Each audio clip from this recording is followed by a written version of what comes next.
जय हिंद। एडी ज्ञान हब में आप सभी का हार्दिक अभिनंदन, स्वागत है।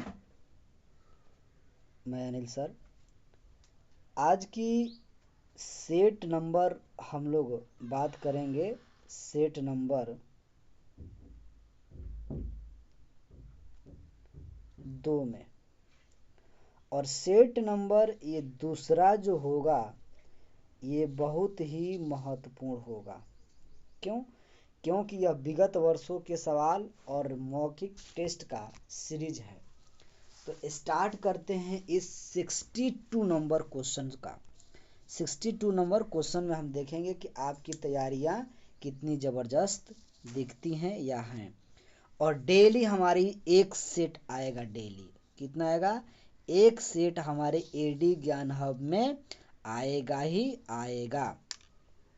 ठीक है, तो स्टार्ट करते हैं अपनी इस सीरीज का सेकंड नंबर सेट पर। ठीक है, चलिए सवाल क्या पूछ रहा है? सवाल पूछ रहा है कुछ इस कदर से सवाल पूछ रहा है।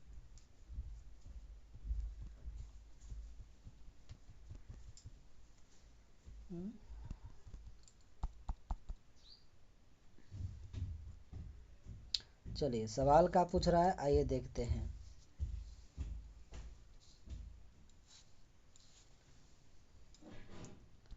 सवाल है कि किस व्यवस्था की विशेषताओं को भारत के संविधान में सम्मिलित किया गया है। ठीक है, भारत के संविधान में सम्मिलित किया गया संघीय व्यवस्था की या एकात्मक व्यवस्था की या दोनों, संघीय और एकात्मक दोनों को। ठीक है, और डी में ऑप्शन कहता है, डी में कहता है कि परिसंघ व्यवस्था को। तो राइट आंसर इसका हो जाएगा सी, कि दोनों यानी कि संघीय और एकात्मक व्यवस्था की विशेषताएं सम्मिलित होती हैं भारतीय संविधान में। ठीक है, चलिए सेकंड नंबर क्वेश्चन पर अटैक करते हैं। सेकंड नंबर क्वेश्चन कुछ इस कदर कहता है कि पुलिस शब्द का संबंध किससे है। पुलिस शब्द का संबंध किससे है? ठीक है, तो पुलिस शब्द का संबंध अगर पूछेगा तो पुलिस से होगा, नगर प्रशासन से होगा, नगर राज्य से होगा या लोकमत से होगा। तो राइट आंसर, इसका राइट आंसर क्या हो जाएगा? नगर राज्य से इसका राइट आंसर हो जाएगा। ठीक है, तो सी हो जाएगा। अब सेकंड के बाद हम थर्ड पर पहुंचते हैं। थर्ड नंबर क्वेश्चन क्या कहता है, आइए देखते हैं। थर्ड नंबर क्वेश्चन है कि केंद्र और राज्यों के संबंध के समीक्षा हेतु किस आयोग की नियुक्ति किया गया था। तो सीधे आंसर क्या बनेगा? सरकारी आयोग। सीधे वह पहुंच जाएंगे, सरकारी आयोग। ठीक है, चलिए अब 4 नंबर क्वेश्चन पर अटैक करते हैं। 4 नंबर क्वेश्चन कहता है कि राष्ट्रपति के चुनाव जो होता है, निर्वाचन होता है, कौन कौन करता है या कौन कौन शामिल होता है, ये आपको बताना है। तो इतना आपको क्लियर रखना है कि एल एस शामिल होता है, आर एस शामिल होता है और विधान यानी कि लेजिस्लेटिव असेंबली शामिल होते हैं। ये 3 लोग जो हैं शामिल होते हैं, लेजिस्लेटिव काउंसिल शामिल नहीं होती हैं।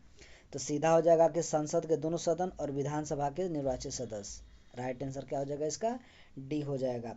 ठीक है, और तो आगे बढ़ते हैं राष्ट्रपति के शासन लागू किया जाना। भाई राष्ट्रपति शासन लागू किया जाता है किस आर्टिकल के तहत? किस आर्टिकल के तहत?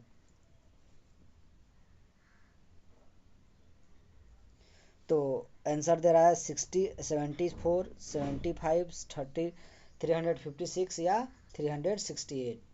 तो आप सब जानबे करते होंगे कि 368 जो है ये संविधान संशोधन की बात करता है। किसकी? संविधान संशोधन की बात करता है। लेकिन 356 जो है राष्ट्रपति शासन लागू करने का ये बात किया गया है, राष्ट्रपति शासन। ठीक है, चलिए आगे बढ़ते हैं। आगे क्वेश्चन नंबर 6 पर आते हैं। क्वेश्चन नंबर 6 किस कदर कहता है कि पॉलिटिक्स अमंग नेशन पुस्तक के लेखक कौन है। पॉलिटिक्स अमंग नेशन के पुस्तक के लेखक कौन है? ठीक है, तो ऑप्शन क्या दे रहा है? शेयर वाला ऑप्शन दे रहा है मार्गेंथाउ, E.H. कार, सिलिंग या किनीथ। ठीक है, तो राइट आंसर इसका क्या बनना चाहिए? मार्गेंथाउ, E.H. कार, सिलिंग या क्लेम। तो राइट आंसर क्या हो जाएगा भाई? इसका राइट आंसर 6 का हो जाएगा मार्गेंथाउ हो जाएगा। मार्गेंथाउ इसका राइट आंसर हो जाएगा। ठीक है, आगे हम बढ़ते हैं। आगे चलते हैं 7 नंबर क्वेश्चन पे। 7 नंबर क्वेश्चन पे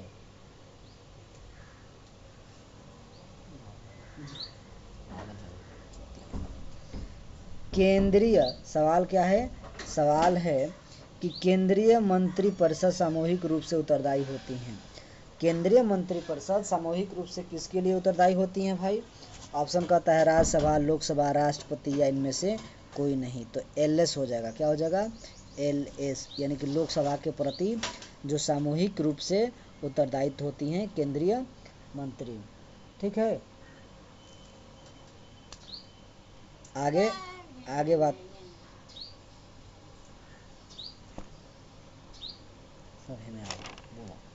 बोला जितना बोलना है आप लोगों को बोलिए। ठीक है,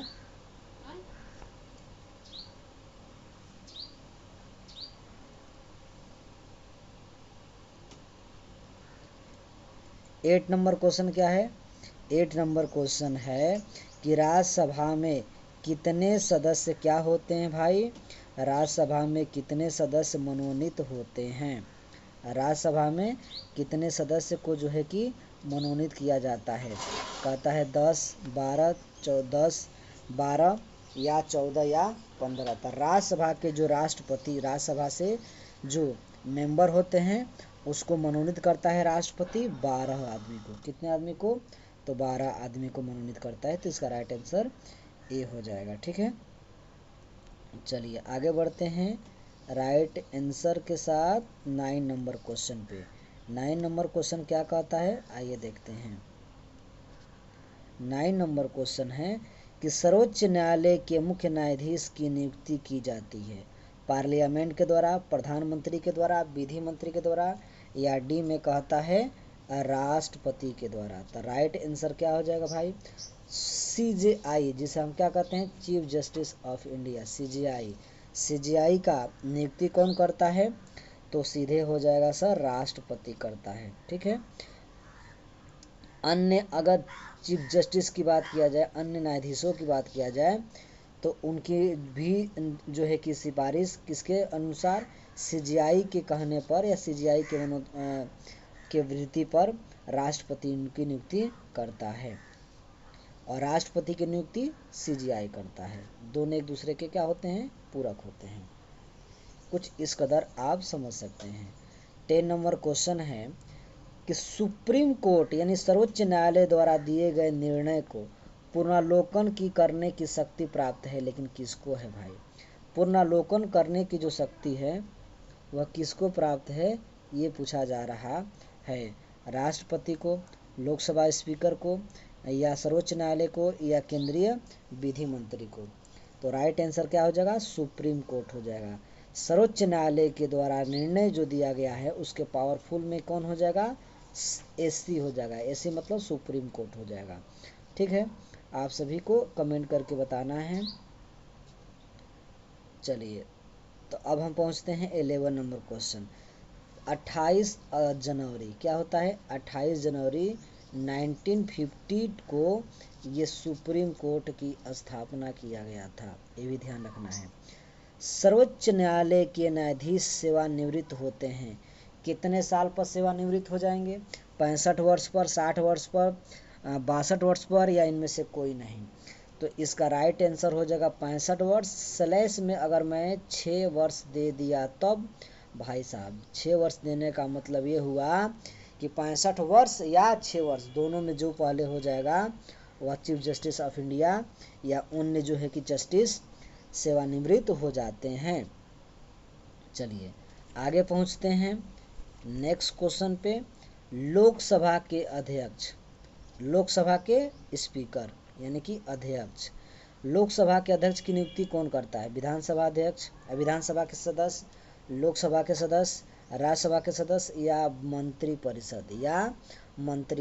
तो राइट आंसर क्या हो जाएगा, लोकसभा के मेंबर ही लोकसभा के स्पीकर की नियुक्ति करते हैं, जिनका नाम क्या है, ओम बिरला जी तीसरी बार जो है कि लोकसभा के स्पीकर नियुक्त किए गए हैं। संसद के एक गैर सदस्य अधिकतम कितनी बार अवधि के लिए मंत्री बन सकता है। माने कि बिना सदस्य हुए भी पार्लियामेंट का कोई मेंबर बनता है, गैर मेंबर कितने दिनों के लिए वह क्या बन सकता है भाई, तो मंत्री बना रहेगा। लाइन ऑप्शन इसको दर दिया गया है, 1 वर्ष, 2 वर्ष, 3 माह या 6 महीने। तो राइट आंसर इसका क्या हो जाएगा कि 6 महीना तक वह मंत्री जी बने रहेंगे अपने पद पर। मंत्री जी अपने पद पर 6 महीना तक तो बने रहेंगे, लेकिन 6 माह के अंदर, 6 माह के जो है अंदर उन्हें क्या होगा, कहीं न कहीं जगह से लोकसभा की सदस्यता ग्रहण करना ही अनिवार्य होगा, वरना वो क्या हो जाएंगे भाई, वह अपने पद से हट जाएंगे। आ गया सवाल 14 नंबर क्वेश्चन कि राज्य के गवर्नर की नियुक्ति कौन करता है, अर्थात राज्यपाल का। राज्यपाल की नियुक्ति कौन करेगा भाई, राष्ट्रपति, उपराष्ट्रपति, प्रधानमंत्री या सर्वोच्च न्यायालय के मुख्य न्यायाधीश। तो डंके की चोट पर हो जाएगा सर, गवर्नर जो होता है ना, वो जो है कि राष्ट्रपति के प्रसाद पर्यंत होता है, प्रसाद पर्यंत। आपके जहन में एगो सवाल बनेगा, सर ये प्रसाद पर्यंत का आशय क्या होता है, एक बार समझा दीजिए। प्रसाद पर्यंत का मतलब होता है कि राष्ट्रपति यानी कि प्रेसिडेंट के इच्छा के अनुसार जब चाहेगा तब गवर्नर को हटा सकता है और नियुक्त कर सकता है, या क्या और चीज भाई, या वह एक गवर्नर को कई राज्यों के राज्यपाल नियुक्त कर सकता है या कार्यभार संभाल सकता है या दे सकता है। ठीक है, चलिए अगला जो सवाल है 50 नंबर क्वेश्चन। सवाल में कहा गया है कि राज्य के किसके भाई, तो राज्य के गवर्नर की आयु नियुक्ति के समय कम से कम कितनी होनी चाहिए, 30 वर्ष, 35 वर्ष, जो है कि 25 वर्ष या 40 वर्ष। तो राज्य के गवर्नर की जब नियुक्ति होगी उस समय उन्हें कम से कम 35 साल की उम्र होना चाहिए, तभी वह क्या कर सकते हैं, गवर्नर बने रहेंगे, तभी वह गवर्नर राज्यपाल बन सकते हैं। चलिए 60 नंबर क्वेश्चन कह रहा है, 60 नंबर क्वेश्चन कह रहा है कि राज्य के कार्यपालिका की संवैधानिक अध्यक्षता होते हैं, संवैधानिक अध्यक्ष भी होते हैं। ठीक है, तो कह रहा है कि मुख्यमंत्री होते हैं, उच्च न्यायालय के मुख्य न्यायाधीश होते हैं, गवर्नर होते हैं या सर्वोच्च न्यायालय के मुख्य न्यायाधीश होते हैं। राज्य के कार्यपालिका, इस केंद्र की कार्यपालिका अगर मैं कहता, केंद्र की कार्यपालिका में कहता तो कुछ और काम होता, केंद्र की कार्यपालिका कहता तो कुछ और काम होता, लेकिन यहाँ पे क्या है, तो राज्य की कार्यपालिका की संवैधानिक अध्यक्ष की बात करेगा तो कोई और नहीं होता है, राज्यपाल होता है। केंद्र में राष्ट्रपति, राज्य में राज्यपाल, इसके संवैधानिक क्या होता है, प्रेसिडेंट होता है। चलिए अब हम पहुंचते हैं 70 नंबर क्वेश्चन पे। 70 नंबर क्वेश्चन कहता है कि the domestic roots of India's, the domestic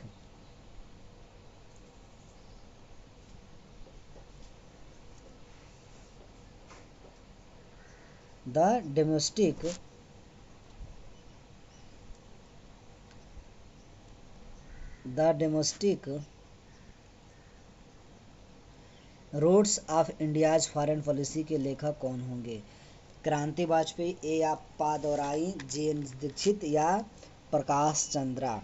तो 70 का राइट आंसर क्या हो जाएगा कि ए अप्पा दोराई इसका राइट आंसर होगा, जिन्होंने the domestic roots of the India's foreign policy के लेखक माने जाते हैं। चलिए अब जो है पहुंचते हैं हम 80 नंबर क्वेश्चन पर। 80 नंबर क्वेश्चन क्या कहता है, आइए देखते हैं। मुख्यमंत्री को लेकर है कि मुख्यमंत्री की जो है कि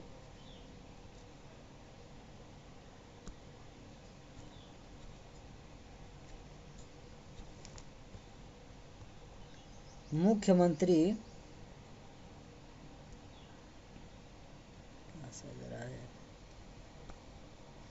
मुख्यमंत्री की नियुक्ति कौन करता है, यानी कि चीफ मिनिस्टर का जो है चीफ मिनिस्टर का नियुक्ति कौन करता है, राष्ट्रपति राष्ट्रपति या जो है कि उच्च न्यायालय के मुख्य न्यायाधीश, उपराष्ट्रपति या गवर्नर, या जो है कि गवर्नर, ठीक है, या गवर्नर।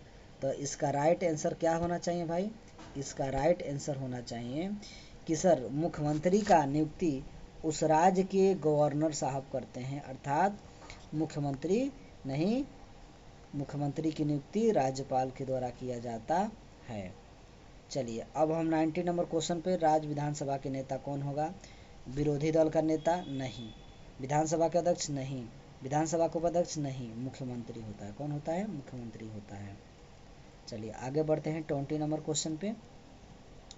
20 नंबर क्वेश्चन है 20 नंबर क्वेश्चन है कि सर राज्य के गवर्नर किसके, राज्य के गवर्नर किसके प्रसाद पर्यंत होते हैं, मुख्यमंत्री, उपराष्ट्रपति, राष्ट्रपति या प्रधानमंत्री। राइट आंसर इसका क्या हो जाएगा, राष्ट्रपति के प्रसाद पर्यंत होता है, जो अभी हमने इसका चर्चा भी किया था।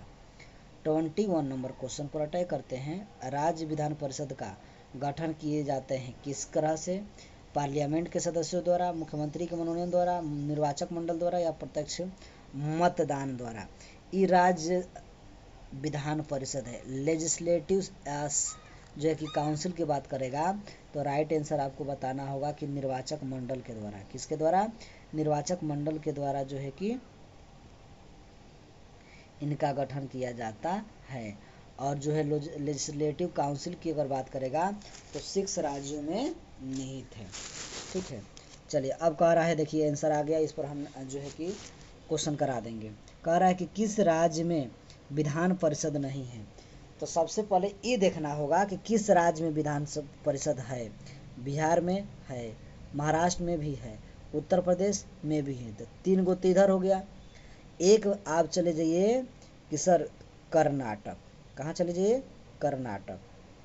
और दूसरा जो है कि एपी, एपी से आंध्र प्रदेश, और टी से तेलंगाना। तो 3 इधर हो गया, 3 इधर होता, राजस्थान कहाँ होगा, नहीं होता। राइट आंसर इसका राजस्थान हो जाएगा कि जो विधान परिषद नहीं है। चलिए अब जो है कि 23 नंबर क्वेश्चन पर पहुंचते हैं कि राज्य विधानसभा क्या कहता है कि राज्य विधानसभा द्वारा पारित धन विधेयक कितनी अवधि में विधान परिषद द्वारा पारित हो जाता है, 30 दिन, 14 दिन, 60 दिन या 90 दिन। राइट आंसर क्या हो जाएगा, 14 दिन के अंदर पारित हो जाता है, ठीक है। चलिए 25 का आंसर क्या कहता है, 25 का आंसर पूछ रहा है कि उच्च न्यायालय के मुख्य न्यायाधीश की नियुक्ति कौन करता है। उच्च न्यायालय के मुख्य न्यायाधीश की नियुक्ति कौन करेगा, हाई कोर्ट के मुख्य न्यायाधीश की नियुक्ति कौन करेगा, राष्ट्रपति, प्रधानमंत्री, मुख्यमंत्री, विधि मंत्री। राइट आंसर क्या हो जाएगा, राष्ट्रपति करता है। कौन करता है, राष्ट्रपति करता है। चलिए आज के सेशन में ज़्यादातर भारतीय संविधान के क्वेश्चन टेकअप किए गए थे, जो सेट नंबर क्या है, सेट नंबर ये सेकेंड है, ठीक है। डेली एक सेट हमारा TGT, PGT, UGC net JRF के लिए ये महत्वपूर्ण होगा। चलिए 25 नंबर क्वेश्चन 4-5 क्वेश्चन बनाएगा। पंचायती राज व्यवस्था का उद्घाटन राजस्थान के पूर्व प्रधानमंत्री, राजस्थान में पूर्व प्रधानमंत्री जवाहरलाल नेहरू के द्वारा किस वर्ष किया गया था। राइट आंसर क्या हो जाएगा इसका भाई साहब, 2 अक्टूबर का दिन था। ये 2 अक्टूबर का दिन था, लेकिन सन पूछ रहा है ना, तो 2 अक्टूबर का दिन था। 1952, 1956, 1962 या 1959। राइट आंसर इसका डी हो जाएगा। 1959 में राजस्थान के नागौर में, कहाँ, नागौर में जो है कि यह पंचायती राज व्यवस्था की शुरुआत किया गया था। हमारे जहन में एक सवाल और बन रहा है कि दूसरा पंचायती राज व्यवस्था लागू करने वाला स्टेट कौन था। राइट आंसर हो जाएगा एपी। एपी बोले तो अरुणाचल प्रदेश, सॉरी आंध्र प्रदेश। आंध्र प्रदेश जो था कि दूसरा ऐसा पंचायती राज स्थापित करने वाला स्टेट बना था, ठीक है। भाषा के आधार पर वो स्टेट बना था पहला। किस आर्टिकल के अंतर्गत पंचायतों को संवैधानिक दर्जा प्राप्त किया गया है? सीधे आंसर क्या दिख रहा है? 243 राइट आंसर उसका हो जाएगा। ये 12 का आता है सर, राज्य की परिभाषा की बात करता है सर। 356 सर राष्ट्रपति शासन, अभी हमने चर्चा किया। और 360 सर वित्तीय आपात फाइनेंशियल इमरजेंसी। ठीक है, आगे बढ़ते हैं। चलिए आ गया सवाल, महत्वपूर्ण सवाल पूछ रहा है कि एक गुट निरपेक्ष देश नहीं होना चाहिए। कैसा नहीं होना चाहिए? द्विपक्षीय सैनिक संधि हिस्सेदार, शांतिपूर्व सह अस्तित्व समर्थक, उपनिवेश विरोधी या स्वतंत्र विदेश नीति वाहक। कैसा नहीं होना चाहिए सर? तो यहाँ ध्यान देना होगा, कैसा नहीं होना चाहिए। हम देखते हैं कि सर स्वतंत्र विदेशी नीति का वाहक होना चाहिए, दिख रहा है। उपनिवेशवादी विरोधी भी होना चाहिए, ये भी सही है। शांतिपूर्वक सह अस्तित्व भी समर्थक होना चाहिए, ये तो बात सही है। लेकिन द्विपक्षीय सैनिक संधि हिस्सेदार नहीं होना चाहिए। इसका राइट आंसर ये हो जाएगा। ठीक है, आगे बढ़ते हैं 28 नंबर क्वेश्चन पे। 28 नंबर क्वेश्चन पूछा है कि कूटनीति बदल गई है और आज यह अर्थव्यवस्था, व्यापार, पेट्रोलियम से संबंधित है। यह गंतव्य या स्टेटमेंट किस भारतीय का है? सवाल पूछा है। पीवी नरसिम्हा वाजपेयी, मनमोहन सिंह, पी चिदम्बरम उस समय क्या हुआ करते थे? गृह मंत्री हुआ करते थे उस समय। वो भी व्यक्ति गृह मंत्री थे। तो राष्ट्र नेता इसका क्या हो जाएगा? मनमोहन सिंह। क्या हो जाएगा इसका राइट आंसर? सी मनमोहन सिंह हो जाएगा। आगे हम बढ़ते हैं 29 नंबर क्वेश्चन पे। 29 नंबर क्वेश्चन क्या कह रहा है? पंचायती राज व्यवस्था सबसे सर्वाधिक महत्वपूर्ण उसका बॉडीज कौन है? उच्च न्यायालय, संघीय सरकार, सर्वोच्च न्यायालय या ग्राम सभा? सबसे महत्वपूर्ण अगर बात करता है तो हमें दिखता है कि सर गांधी की इच्छा के अनुसार क्या हो जाना चाहिए सर? ग्राम सभा महत्वपूर्ण हो जाता है। आगे हम बढ़ते हैं 30 नंबर क्वेश्चन पे। 30 नंबर क्वेश्चन पूछ रहा है कि राज्य का सर्वाधिक महत्वपूर्ण तत्व कौन हो? यानी कि अगर कोई राज्य है, कोई स्टेट है, और उस स्टेट की अगर महत्वपूर्ण चीज़ें देखी जाए तो क्या होना चाहिए? जनसंख्या, क्षेत्र, संप्रभुता या सरकार? तो इसका राइट आंसर तो बन जाएगा सोवरेंटी हो जाएगा, अर्थात संप्रभुता। अब देखिएगा, माना कि एक कोई ऐसा भूखंड है और उस भूखंड पे क्या कर रही है? जनता कोई निवास कर रही है। तो भूखंड हो गया, यानी कि उसका क्षेत्र हो गया। जब क्षेत्र होगा तो वहाँ पे जनसंख्या निवास करेंगी ही करेंगी। और जब जनसंख्या निवास करेंगी तो उसके देख रेख के लिए सरकार आएगा। तो भू क्षेत्र हो गया, माने भूभाग हो गया, पृथ्वी का कुछ टुकड़ा हो गया, जनसंख्या होगी, सरकार भी आगे देखने के लिए। लेकिन अगर तीनों के साथ साथ उस राज्य के सोवरेंटी अगर उसमें शामिल हो जाएगा, तो समझिए कि वह आइडियल स्टेट का रूप ले लेगा। आइडियल स्टेट मतलब आदर्श राज्य की वह उसकी संज्ञा दिए जाने लगेगा। अर्थात सोवरेंटी का अर्थ यही हुआ कि हम किसी की बात मानने के लिए सर क्या नहीं होंगे? बाध्य नहीं हो सकते हैं, बाध्य नहीं है, यही सोवरेंटी है। लेकिन आज वैश्विक स्तर पर संप्रभुता कहीं ना कहीं धूमिल होती दिखाई देती है। जैसे यूएनओ में एक ऑर्गेनाइजेशन बना, WTO हुआ, तो उसके एग्रीमेंट के अकॉर्डिंग आपको बात मानना ही पड़ेगा, जो जियोपॉलिटिक्स में जाना जाता है। 31 नंबर क्वेश्चन कहता है कि राजनीतिक विज्ञान की सबसे बड़ी सेवा यह होगी कि प्रभुता की अवधारणा को समाप्त किया जाए। ऐसा विचार किस भारतीय या किस वेस्टर्न पश्चिमी थिंकर को जाता है? किस पश्चिमी थिंकर का विचार ऐसा आया कि राजनीतिक विज्ञान सबसे बड़ी सेवा है और यह प्रभुसत्ता की अवधारणा को समाप्त कर देनी चाहिए? ये बात लॉस्की की है। ये लॉस्की कहते हैं कि ऐसा स्टेटमेंट उनके द्वारा दिया गया है। चलिए 32 और 32 नंबर क्वेश्चन के साथ यह सेशन समाप्त होगा। और सेट 3 में जो होगा, सेट 3 में 33 से हम आंसर लेकर आएंगे, क्वेश्चन आंसर लेकर आएंगे सेट 3 में। ठीक है, क्योंकि वीडियो छोटा छोटा रहेगा तो आप सब ज़्यादा जो है कि कर पाएंगे। सामाजिक समझौता का सिद्धांत, सामाजिक समझौता का सिद्धांत किसके संबंध में रहता है? राज्य की उत्पत्ति, राज्य के कार्य या राज्य के उद्देश्य या राज्य की उत्पत्ति? देखिए हमारी टीम जो का की है, राज्य की उत्पत्ति ए में भी दे दिए हैं और राज्य की उत्पत्ति डी में भी दे दिए हैं। तो आप डी भी मार देंगे, ए भी मारेंगे तो कोई दिक्कत नहीं होगा। राज्य का परिकल्पना भी क्या है होते तो कोई और बात होता राज्य की उत्पत्ति इसका राइट आंसर हो जाएगा। तो आज के सेशन यहीं पे द एंड करते हैं, मिलते हैं नेक्स्ट सेशन में, तब तक टेक केयर, बाय बाय।